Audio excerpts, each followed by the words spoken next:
Hello, everybody. Thank you for coming to my talk today.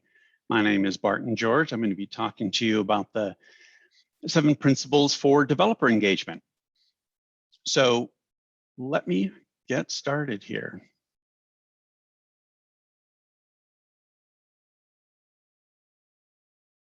Alrighty, as I said, I'm going to be talking to you about the 7 guiding principles for developer engagement, but you're also getting 4 bonus tips. And this is going to tell you how to actually get started.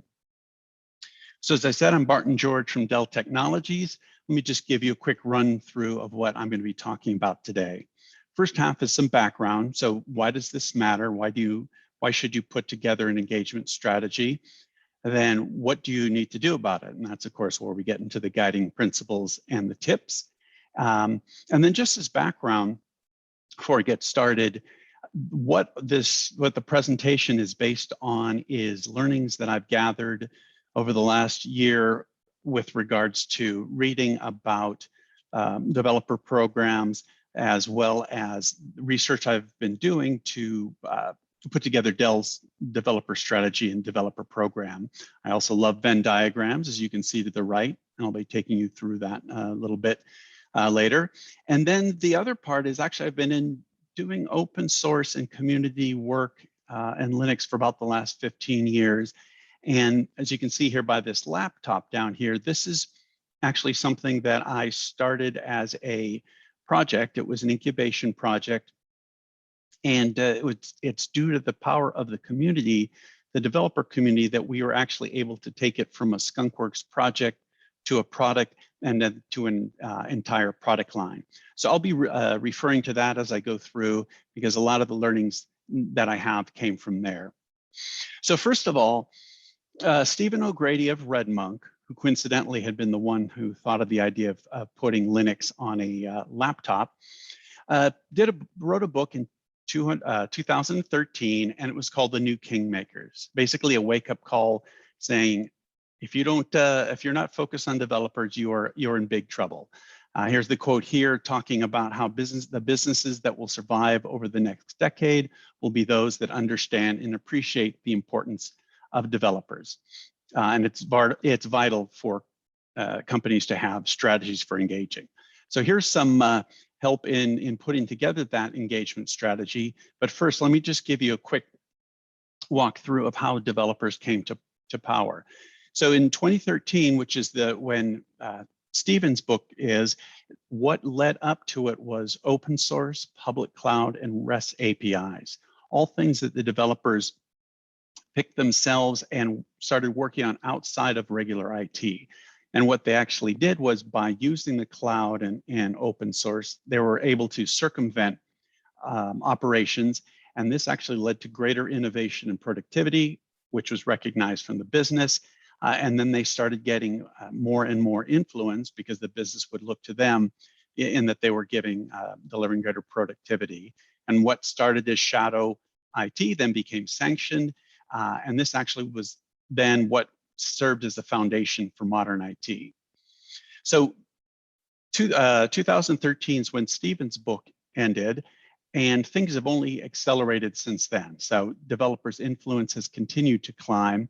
And if we look in 2013, some of the technologies that have led to this accelerated influence are cloud native technology and developers, containers, DevOps, Kubernetes, infrastructure as code. All of these, well, many of these were around in 2013, but they really came to the fore over the last, say, 5 years. And this has helped the application developers, and then operations, which also helps application developers in that operations goal is to support developers and their productivity. And then here are just some numbers about the impact that developers have made. The top part here is from a study that McKinsey did, where they found out that developers in the top quartile actually delivered to their company 60% higher shareholder returns and 4 to 5 times faster revenue growth. And then as far as influence goes, this is a great stat. This is from a survey that Nutanix put together, but this is sort of the power of the torpedo from developers, and saying 35% of opportunities are lost as the direct result of a developer influence. So there's someone that you definitely want to make sure that that they at least know who you are and that they don't keep you from the short list. So with that, let's jump into the 7 guiding principles. So here's how I've organized them. You've got the two intersecting circle, the enterprise and the community, the developer community, and then I've broken these into outbound, inbound, and internal.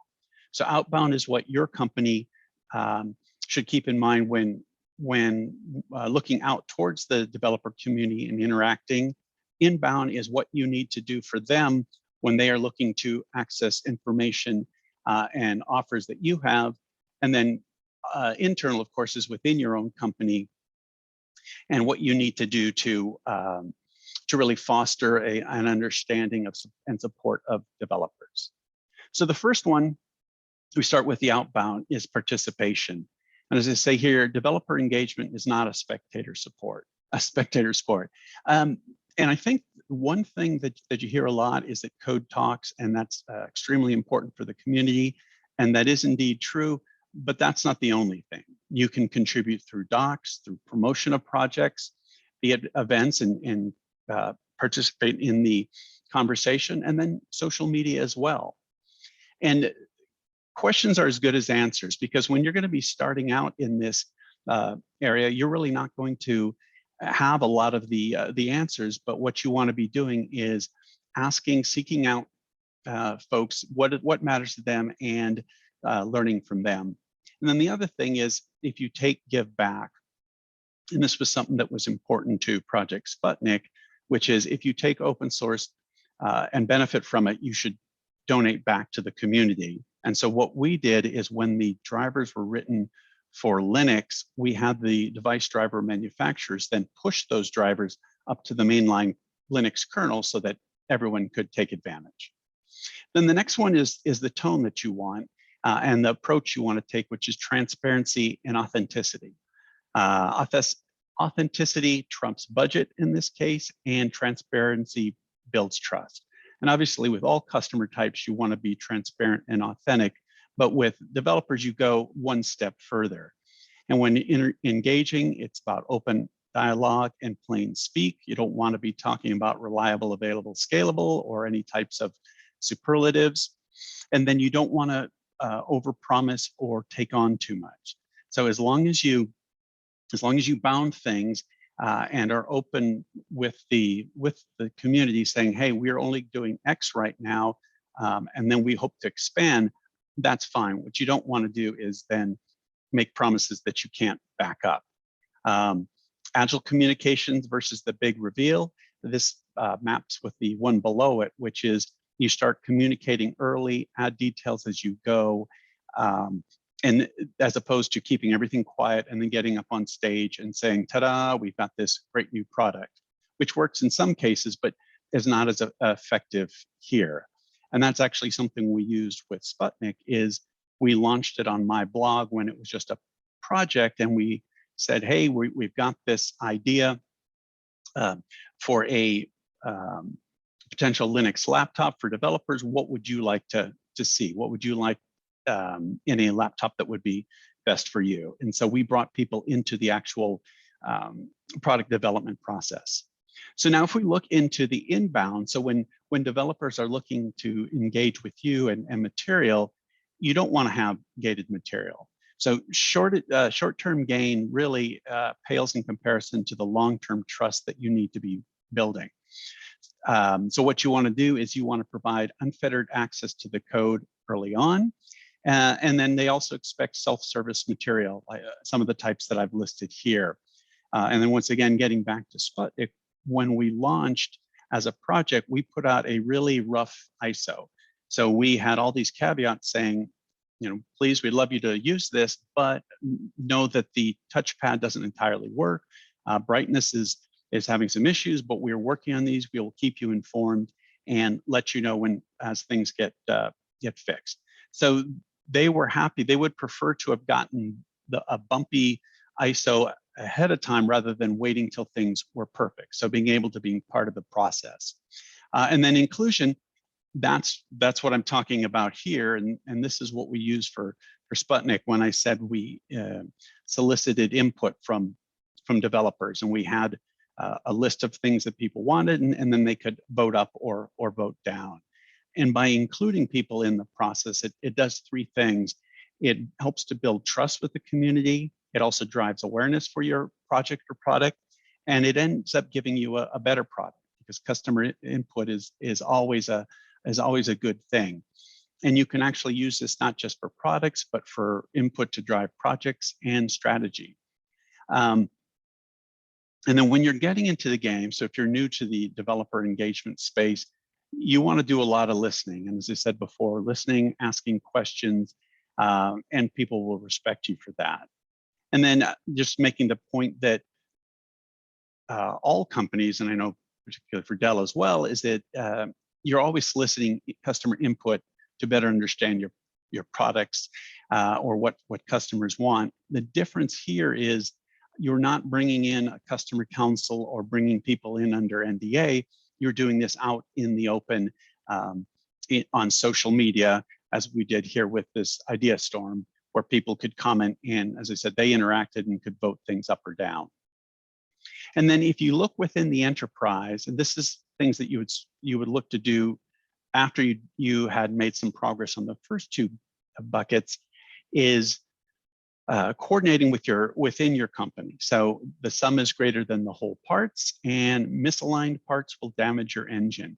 So what I'm referring to here is, if you start digging around, you will find that there are efforts that you didn't know existed, whether that's open source contribution or developer type projects that are going on that would be great to share. And what you really want to be doing is you want to get these people aligned and aware of each other. Doesn't mean that they have to, in the beginning, fit into some grand strategy, but you don't want to be contradicting each other.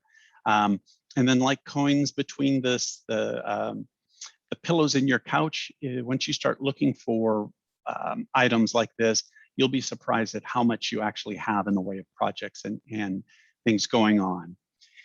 Understanding, this would be what you wanted to focus on when you're looking to move beyond the enlightened. So beyond those folks who already understand it, if you want it to spread throughout the organization, you need to start educating.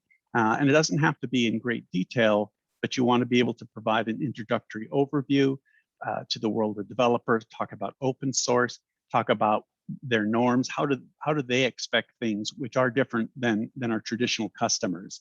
And then most important is why should I care? So folks have a ton to do, right? Maybe they've got 10 items they're juggling and they can only do 8, and then you want to add an 11th, and it just falls to the bottom unless you can explain to people why it is important to them and the overall company. And then last in this area is incorporation. And this is the type of incorporation I'm talking about within the processes of your company. So in your product development process, you need to have a line item there for a developer, so they're officially there, not just something that if you remember, you include them. And then, as I have here, you want to put it into various different areas: marketing, sales material, et cetera. You want to integrate it into all of that. But you're not going to go whole hog right off the bat. You're going to try some proof of concepts in a couple areas, work out the kinks before going bigger. So now, getting started, telling you all that, obviously building developer trust is easy. And now that you have the 7 principles, away you go. And if you want to go faster, you just throw money at it and you see the slope goes way up, and you get things done. No, just kidding. It takes time. Even these great 7 principles won't accelerate things to the extent that I was showing you. And throwing money at it, as I said, it's not going to work. So you need to keep at it. You need to be steady, and you need to build trust. So those were the 7 principles. Now let me talk about the 4 tips to get your program off the ground. This is to get it bootstrapped.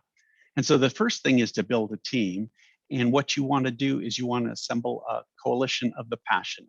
And just like technologies that you'll find throughout throughout your organization, you'll find that there are people there who really are excited about developers and do have some deep knowledge. And you want to get those people together. So the folks on the right here, myself included, were the team that started off Sputnik. And so a lot of us, none of us worked full time on this. Jared with the beard there, he actually worked in the server side. This had nothing to do with his job, but he was excited and he helped out. And so you're not going to get a ton of headcount right off the bat. Maybe you do, but I know at Dell and a lot of large companies, they're not going to give you 10 people if you say, I want 10 people to kick off a project. So what you need to do is show value with this guerrilla team, show the need for more people, then you hire, and then you go again and again. And that's how you slowly put together a team.